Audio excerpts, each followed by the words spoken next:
Tara mga idol, luto tayo. Sinigang na salmon belly mga idol. At ito yung kanyang mga ingredients mga idol. Meron tayong okra, kaos, labanos. Ito yung kamatis natin, sibuyas, bawang. At ito yung ating sili. Tapos mustasa yung ating sasawag mga idol. At maglagay din tayo idol ng luya. Ito yung luya natin. So, kompleto na yung sangkap natin mga idol. At ito yung ating pang-asim mga idol. Yan o. Knorr Sinigang Original. Shrimp yan mga idol. So let's go mga idol. Salmon mga idol. Ito na ganyang mga sahog mga idol. Si salmon belly mga idol. Ito yung ganyang sahog. Meron tayong luya, sibuyas, kamatis, saka luya. Ito yung ating sahog, mustasa, saka radish mga idol, saka okra. Yan yung ating. Let's go mga idol. Ilagay lang tayo ng konting mantika mga idol para sa ating pagigisa. Yan, konting mantika lang. Pintong luya.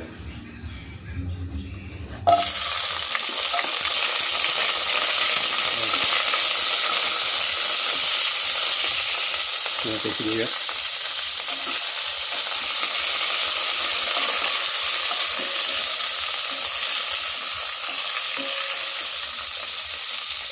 Kita na natin itong kamatis mga idol.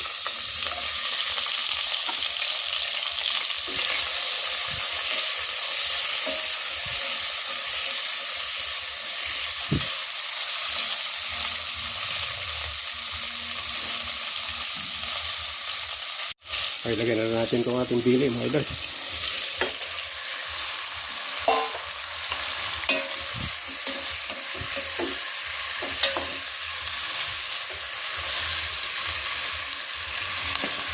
Yan, maglagay na rin tayo ng asin.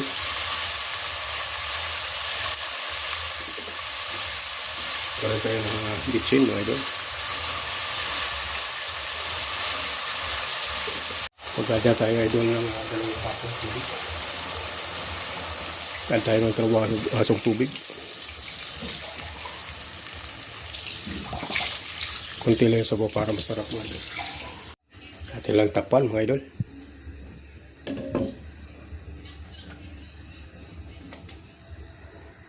Ten minutes. O ito na mga idol. Buksan na natin. Ayan.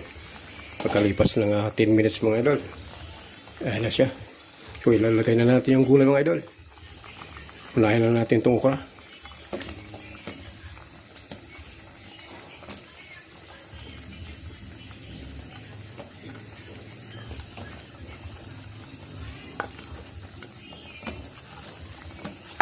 Ayan.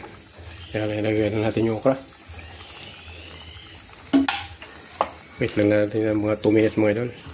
Mas matigas itong okra kayo doon sa sa radish at mustasa. Sunod na rin natin itong radish mga idol.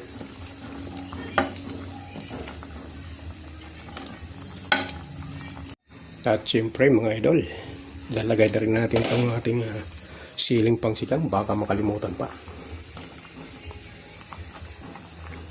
O, nalagay na natin yung siling mga idol, pangsigang. Sunod natin itong ating mustasa mga idol. At pinakapanghuli natin idol ng ating pang-asim. Para hindi kasi magkunat yung ating gulay. Palagay na natin itong mustasa.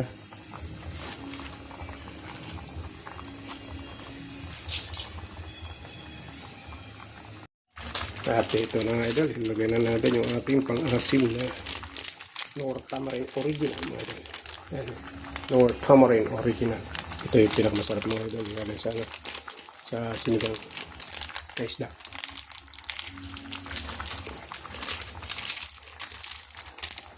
So ibuhos lang natin ito mga idol.